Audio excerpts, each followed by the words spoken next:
Très heureux de vous retrouver pour une nouvelle édition du Mobility Impact Forum et démarrons tout d'abord par quelques tendances d'insights produites par les équipes Insight du Hub Institute. Donc, je suis Vincent Ducret, cofondateur et président du Hub Institute.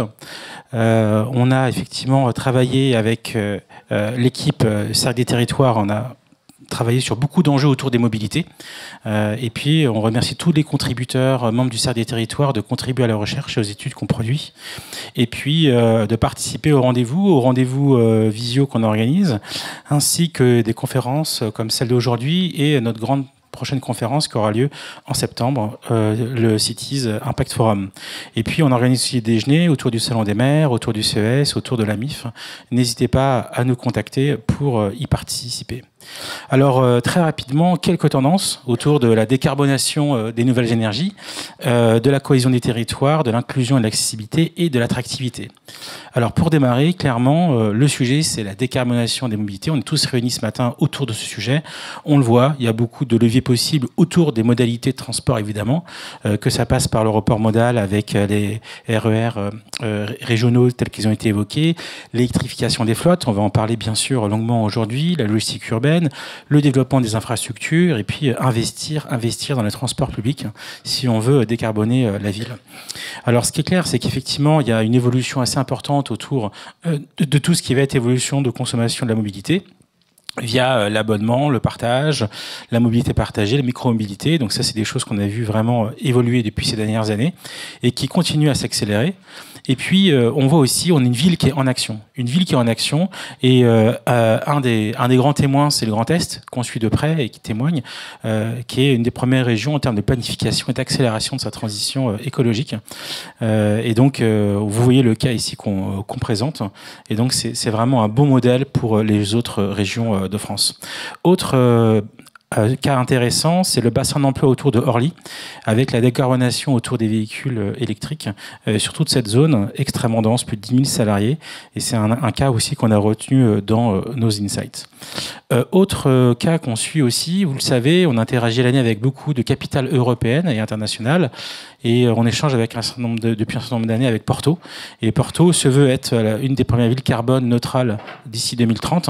Et je vous encourage vraiment à suivre ce qui est fait là-bas. C'est assez impressionnant et c'est aussi beaucoup d'inspiration pour nos villes françaises. Évidemment, on ne peut pas ne pas parler des JO. Et dans ce contexte, il va y avoir une legacy immobilière, infrastructure, associative et autres. Et il y aura aussi une legacy sur la partie durable. Donc la manière de capter et de compenser les émissions, de réemployer les infrastructures existantes, le village olympique, bien sûr, qui soit réemployé en logement post-événement, ça c'est traditionnel, et puis quelque chose autour de l'inclusion dans le sport, et puis un héritage aussi matériel, comme je l'évoquais. Et puis l'idée, c'est d'avoir des jeux qui sont 2 fois moins consommateurs de carbone que les jeux précédents, donc c'est un travail de longue haleine qui est en cours et qu'on va pouvoir vivre ensemble l'été prochain. C'est aussi, je l'ai évoqué, l'inclusion et l'accessibilité autour des jeux. Voilà, et donc il y a pas mal de travaux qui sont faits dans ce sens aussi.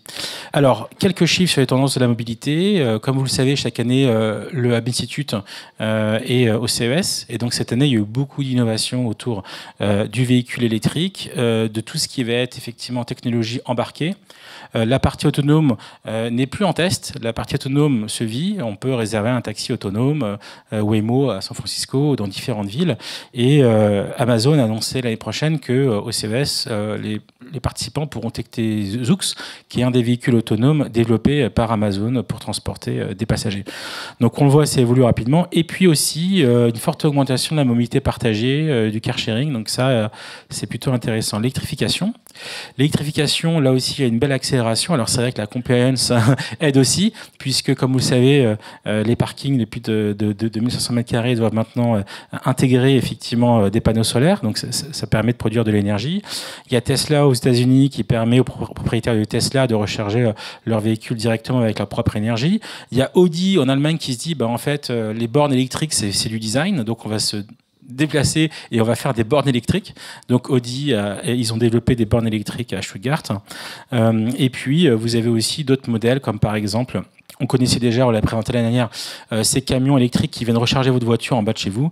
Et là, maintenant, ils ont la version carrément vélo qui vient recharger, cargo qui vient recharger votre véhicule.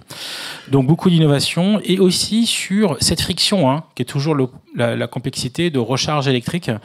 Et donc il y a des modèles robotisés qui permettent de recharger directement votre véhicule. Il y a aussi voilà, des systèmes à ondes, des systèmes sans fil. Et donc au CES cette année, il y avait pas mal d'innovations là-dessus, sur juste cette friction-là qui était plutôt intéressante à suivre. Alors, la mobilité du dernier kilomètre, c'est toujours un gros sujet. Chaque année, on voit des nouveaux véhicules émerger. On a produit d'ailleurs, pour ceux que ça intéresse, une étude sur la mobilité et la logistique en Chine. Donc n'hésitez pas à me contacter si ça vous intéresse. Mais en tout cas, on voit de plus en plus de véhicules de ce type émerger et arriver sur le marché. Un véhicule qu'on a vraiment aimé au CES cette année, c'était la Squad Mobility. Donc c'est un tout petit véhicule qui coûte que 5 000 euros, 5-6 000 euros, qui est hyper léger, qui a un toit solaire et qui permet de véhiculer 2 personnes. Vous voyez, il y a un vrai coffre. Donc ça peut être un futur possible en milieu urbain. Voilà, donc je vous recommande de suivre Squad Mobility. Autre initiative assez intéressante, chaque année Hyundai présente des choses assez originales au CES et cette année ils ont présenté une sorte de pod. Donc vous voyez en haut à droite, c'est comme un mini wagon, à l'intérieur vous avez des pods autonomes et ils circulent dans la ville et à un moment ils s'arrêtent et les pods sortent de l'équivalent de la rame et vont livrer directement le dernier kilomètre.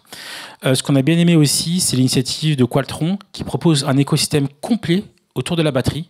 Et je vous encourage vraiment, les sites sont disponibles en téléchargement, à bien regarder voilà, la partie batterie de service avec toute la chaîne de la production de la batterie, la distribution de la batterie jusqu'au recyclage de la batterie. Un écosystème complet en partenariat bien sûr avec du coup des clients logisticiens. Donc ça c'est vraiment à observer. Et ça, c'est pour nous très important, c'est toujours de rappeler que la mobilité décarbonée, c'est pas que terrestre, c'est aussi aérien et maritime. Et dans le cadre des travaux qu'on opère à Minstitute, on a toujours cette volonté de parler. Alors l'aérien, on est au début et c'est pas forcément visible, mais en tout cas, le maritime, c'est concret. Il y a déjà des choses qui tournent sur la décarbonation du transport maritime, que ce soit passager ou transport, et donc il faut quand même le prendre en considération. Alors, effectivement, il y a toute une partie software qui continue à se développer, à être de plus en plus intelligente. On est dans l'ère de la générative AI et de l'AI tout court. Et ce qui est intéressant, c'est de voir que un certain nombre de startups continuent à accélérer. Mobileye, qu'on connaît bien, qu'on suit depuis des années, qu'on avait vu pareil au CES, avec qui on a pas mal échangé, qui est redevenue indépendante d'Intel. Et puis, les 2 autres startups aussi, pareil, qui déploient des véhicules autonomes. Alors, un des points importants en e-friction, c'est le dernier kilomètre. Le dernier kilomètre, aujourd'hui, il y a une tension de plus en plus forte sur les temps de livraison. Donc, on est passé de 1 jour en gros à 10 minutes. En Chine, on appelle ça l'instant commerce, cette capacité à commander directement un produit et d'être livré dans les 10 minutes. Ça s'est généralisé. Aujourd'hui, ça pose clairement un problème à la fois de pollution et de congestion des villes, mais en tout cas, c'est une demande croissante des consommateurs. Évidemment, il y a toute la problématique autour des entrepôts urbains et ainsi de suite. Donc, c'est pas évident. Sur la logistique autonome, on retient quand même le drone roulant, le Nuro, le deuxième que vous voyez, et je veux quand même vous sensibiliser là-dessus, qui propose une innovation induite, qui est du coup l'airbag externe. Parce que comme il n'y a plus personne dans la voiture, les seuls qu'on peut protéger, du coup, c'est les piétons. Et donc, du coup, l'airbag est à l'extérieur. Donc, c'est aussi une question pour vous, à vous poser, de vous dire que quand il y a des innovations directes, il y a toujours des innovations induites. Et donc ça, c'est une innovation induite, c'est l'airbag extérieur. Après, vous avez des pods et puis vous avez les drones classiques qui sont en test, mais qui ne sont pas encore at scale dans tous les tests qu'on a pu observer. Voilà, les vélos cargo qui se développent. Il y a beaucoup d'incitations aussi autour de ça. Et le futur de l'auto, le futur de l'auto, malheureusement, à 45%, c'est encore le véhicule privé. Donc, il y a encore pas mal de boulot à opérer là-dessus. Et puis, vous avez effectivement l'AI qui arrive dans le véhicule avec ChatGPT qui arrive chez les constructeurs. Donc ça, je pense que vous l'avez vu. Et puis, ce qui est assez intéressant, c'est la sécurité. Alors ça, c'est ChatGPT, bien sûr, chez Volkswagen et Skoda. Mais ce qui est intéressant, c'est effectivement la sécurité passive.